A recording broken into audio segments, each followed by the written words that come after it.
So I know it's not uncommon for those who are part of the EDM or rave scene to be asked by curious people the following questions of 1. Why do you go to those things? And 2. What drugs do you take? Answering these questions to convert the person over to the rave life may be difficult, as a common conversation will go something like, "Wow, these things look fun. Why should I go to one?" It's here where you think about whether buying a ticket for her to go with you will be rewarded with sex. But either way, excited to preach the word of plur, you say something like, "Well, the music is good, and the effects are good. If you're at a music festival, there's usually fireworks, and those are nice."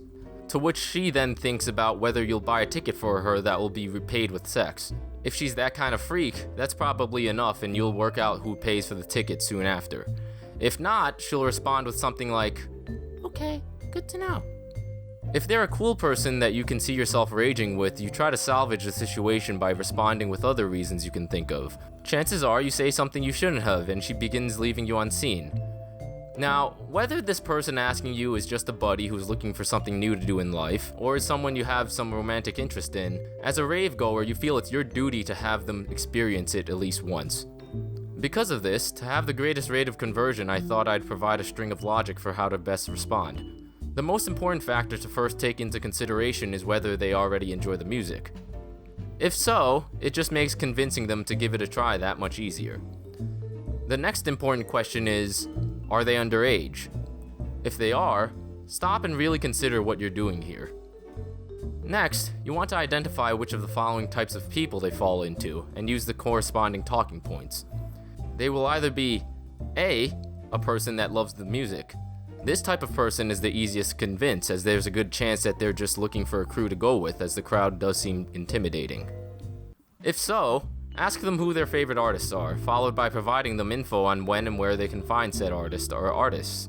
If they're cool, perhaps you'll want to go with them to see a show. B. A person who is lost and looking for a community. If so, preach to them the whole peace, love, unity, respect spiel. C. A person who wants to get drunk in a new environment. If so, assure them that these things have alcohol present. However, you may not want to mention the long lines to get alcohol or the high prices.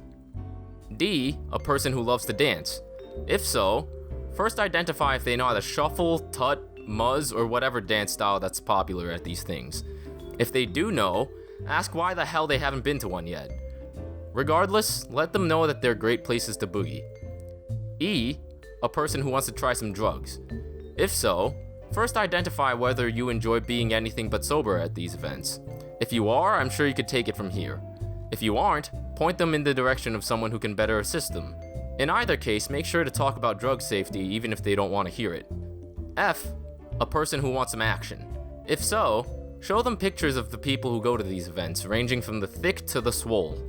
Make sure to talk about how easy it is to get the contacts of people when there. Just don't mention how you'll forget most of said contacts, and of how the contacts you do remember won't remember you when you DM them on Instagram. Or G. A person who's something else, I don't know. There's people of all kinds out there, and I could only think of the ones above. If so, try your best and apply a combination of reasons from the others I provided. Now, you may be wondering, how do I know what type of person it is that I'm dealing with? The answer for this is simple, just stalk them on social media. Or you can just ask them. Sometimes you may find that they fall under a blend of categories. If so, use a combination of the previously mentioned talking points.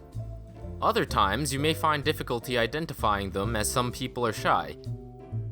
If so, perhaps you want to try giving the all-encompassing reason that I like to give that goes something like, life is a short thing, so if you have any curiosity in something, I suggest you try it. Now, in terms of raving, the crowd may seem intimidating, but they're often, surprisingly, rather friendly people. The production quality is usually pretty high, and that feeling of when the whole crowd is in sync with the music that you love while looking at some rad effects is great. Not to mention how walking or stumbling around for that matter in a crowd of controlled chaos is cool too. Are drugs present? Yes, but that's not the main point, and not everyone uses them. Is there a lot of eye candy? Yes, but that's not the main point either. I think that most would agree that the main selling point is how you can find yourself in a place where you can escape the stresses of the outside world and truly live in the moment in a crowd that allows you to be you. Okay, good to know. For more similar content, go ahead and subscribe. And for any questions, leave them in the comments. I'll try my best to answer them.